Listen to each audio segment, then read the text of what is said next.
Hi friends, இன்றைக்கி வீடியோவில் நம்ம ஆஞ்சநேயர் கோயில்களில் பிரசாதமாக கிடைக்கக்கூடிய மிளகு வடை எப்படி செய்யலாங்கிறத பார்க்கலாங்க. இதை நீங்கள் இந்த மாதம் ஆஞ்சநேயருக்கு வடமாலை சாத்தணும்னு விரும்புகிறவங்க இந்த மாதிரி செஞ்சு சாத்தலாங்க.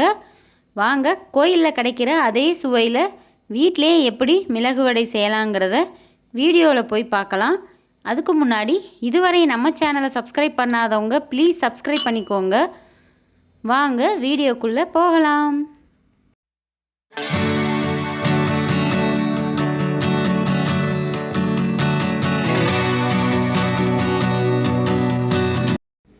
இந்த மிளகு வடை செய்கிறதுக்கு முதல்ல வெள்ளை உளுந்து எடுத்துக்கலாங்க. இதை நான் ஒரு 200 கிராம் அளவுக்கு எடுத்து நல்லா வாஷ் பண்ணிவிட்டு ஒரு 45 மினிட்ஸ் நல்லா ஊற வச்சுருக்கேன். இப்போ நல்லா ஊறிடுச்சு. இதை நம்ம அரைக்க போகிறோம். மிக்ஸி ஜாரில் நல்லா தண்ணியை வடிகட்டிட்டு அரைச்சிக்கலாங்க. தண்ணியே இதில் சேர்க்கக்கூடாது. நல்லா திக்காக அரைச்சிக்கிறணும்.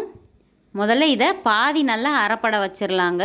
பாருங்கள், இந்த ஸ்டேஜில் இது கூடவே நம்ம மிளகு வடைக்கு 1 ஸ்பூன் அளவுக்கு மிளகு சேர்த்துக்கிறேங்க.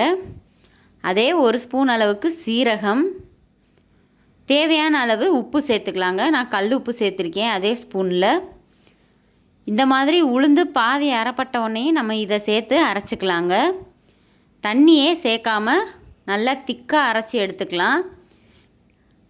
வேணும்னா அதிகபட்சம் 1 ஸ்பூன் அளவுக்கு தண்ணி சேர்த்துக்கலாங்க. பாருங்கள், இந்த மாதிரி நல்லா திக்காக எடுத்து வச்சுக்கலாம். இந்த மாவோட 1 ஸ்பூன் அளவுக்கு நெய் சேர்த்துக்கிறேங்க. பிரசாதமாக செய்கிறதுல கண்டிப்பாக நெய் சேர்த்து செய்யணுங்க. அப்போ தான் நல்லா கோயிலில் கிடைக்கிற மாதிரியே கிடைக்கும். இப்போ நம்ம இதை ஒரு பாலித்தீன் சீட்டில் எண்ணெய் தடவி வச்சுருக்கேன். சின்ன சின்ன உருண்டைகளாக உருட்டி நம்ம இந்த மாதிரி மூடி இல்லைன்னா கிண்ணம் வச்சு ப்ரெஸ் பண்ணோம்னா தட்டை சேப்புக்கு வருங்க. இதில் நடுவில் நம்ம ஹோல் போட்டுக்கலாம். அவ்வளோதாங்க. இந்த மிளகு வடை இந்த மாதிரி தாங்க செய்வாங்க. இதை நீங்கள் நல்லெண்ணெயில் பொரித்து எடுத்தால் அப்படியே கோயிலில் கிடைக்கிற அதே சுவையில் கிடைக்கும். நான் இன்றைக்கி ரீஃபைண்ட் ஆயிலில் தாங்க செய்கிறேன். இதே மாதிரி நம்ம எல்லா வடைகளையும் தட்டி எடுத்துடலாம். இதை நீங்கள் வீட்டிலே செஞ்சு சாமிக்கு சாயந்தரம் பிரசாதமாக படைக்கலாங்க.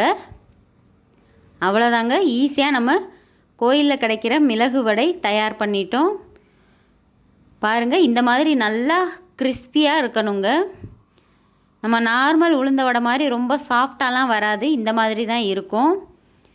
நல்லா மொறு மொறுன்னு தட்டை மாதிரி வருங்க இந்த வடை. இந்த ஆஞ்சநேயர் கோயில் பிரசாதமான மிளகு வடை உங்களுக்கு ரொம்பவே பிடிச்சிருக்குன்னு நினைக்கிறேன். இந்த வீடியோ பிடிச்சிருந்தா நம்ம சேனலை லைக் பண்ணுங்கள், ஷேர் பண்ணுங்கள், கமெண்ட் பண்ணுங்கள், மறக்காமல் சப்ஸ்கிரைப் பண்ணுங்கள். தேங்க்யூ.